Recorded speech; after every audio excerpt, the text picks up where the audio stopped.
Сәлеметсіздер ме оқушылар? Қазақ тілі сабағына қош келдіңіздер.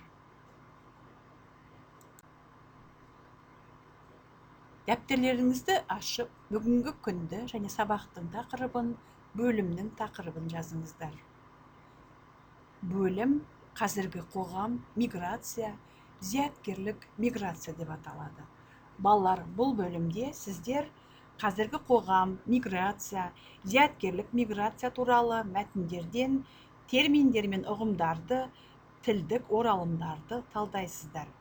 Шешендік сөздерді оқу арқылы сөз таластың мазмұнын, қолданылу аясын, маңызын ұғынасыңдар. Коммуникативтік жағдаятқа сай көпшілік алдында дұрыс сөйлеудің, тыңдаушыларға ықпал ете білудің ерекшеліктерін шешендік сөздер тақырыбы арқылы оқып үйренесіңдер. Сөз таластың мақсатын айқындауды, қолдануға негізделген шарттарын талқылауды үйренесіңдер. Сонымен қатар, ресми іс қағаздар стилінің тілдік ерекшеліктерін меңгересіңдер. Балалар, бүгінгі сабағымыздың тақырыбы қоғам деп аталады. Сабақтың мақсаты мәтін құрылымын сақтай отырып, әртүрлі графиктік мәтіндегі деректерді салыстырып, маңызды тұстары мен үрдістерді талдап жазу, өзіндік тұжырым жасау. Миграция деген не? Алдымен осы миграция деген сөздің төңірегінде біраз толғанып көрейік.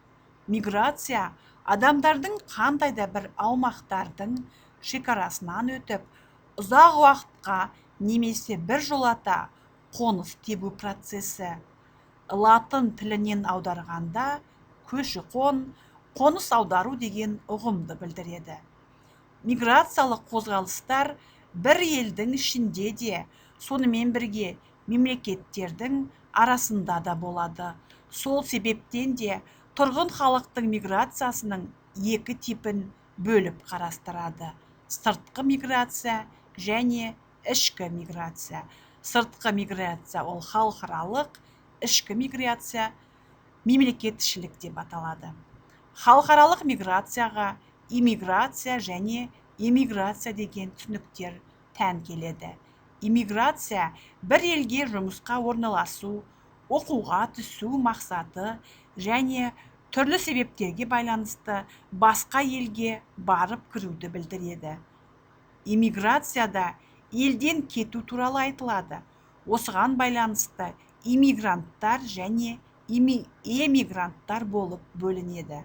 Халықаралық миграциядағы тағы да бір термин репатриация.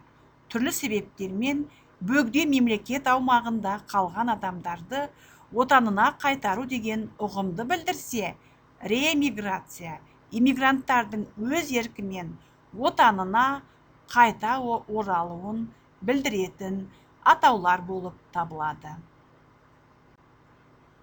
Миграцияның негізгі себептері: демографиялық, отбасы бірлесуі, неке, мәдени миграция, саяси, этникалық, әскери, экономикалық, әлеуметтік, діни миграция болып бөлінеді. Миграцияны қандай факторлардың анықтағанына қарамастан, басты орынды экономикалық миграция алады. Соңғы жылдары саяси босқындардың мәселесі жаһандық сипат алды. Көші-қонның саяси түрткілеріне өзгеше ойлайтындарды қудалау немесе саяси босқындар ағынын тудыратын соғыс қимылдар жатады. Экологиялық босқындар аумақ тіршілігіне қауіпті табиғи және техногендік апат нәтижесінде ластанған жерлерден көшті. Миграцияның тағы бір факторы ұлттық мемлекеттердің мамандарды тарту үшін өзара бәсекеге түсуі. Дамыған елдер әдетте ақпараттық технологияларға байланысты және денсаулық сақтау саласында жоғары білікті мамандарды тарту үшін өзара жиі бәсекелестікке түсе бастады. Қазіргі кезеңде жоғары білікті мамандар миграциясы Шығыс Еуропа елдерінен Америка құрама штаттарына, Канадаға, Батыс Еуропаның кей елдеріне бағытталған. Экономикалық босқындар арасында өз еліне жұмысы бағаланбайтын ой еңбегі адамдарының үлесі жоғары.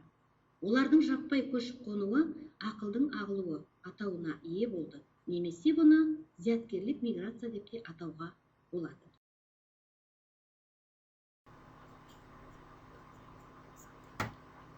Қазақстандағы зияткерлік миграцияға болашақ бағдарламасы мысал бола алады.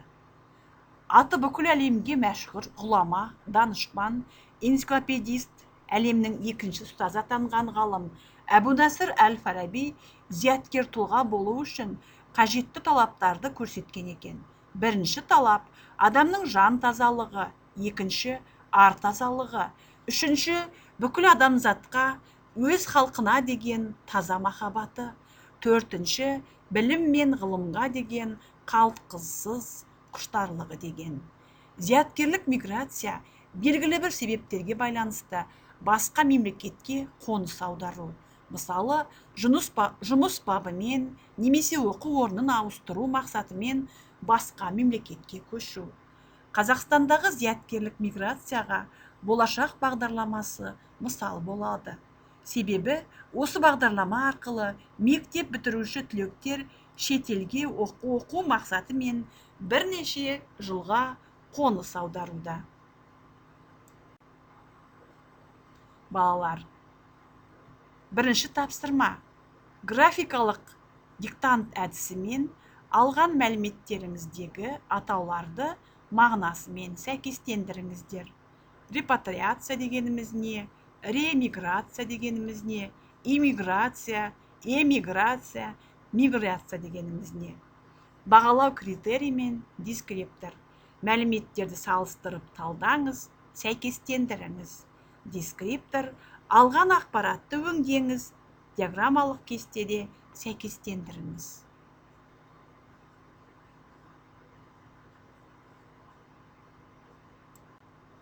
Балалар, жауаптарымызды салыстырып көрейік. Алдымен репатриация дегеніміз өз отанына қайта оралу. Ал реэмиграция дегеніміз иммигранттардың елге қайта оралуы.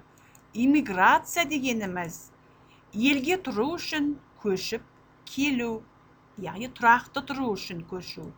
Иммиграция дегеніміз тұрақты тұруға елден кету.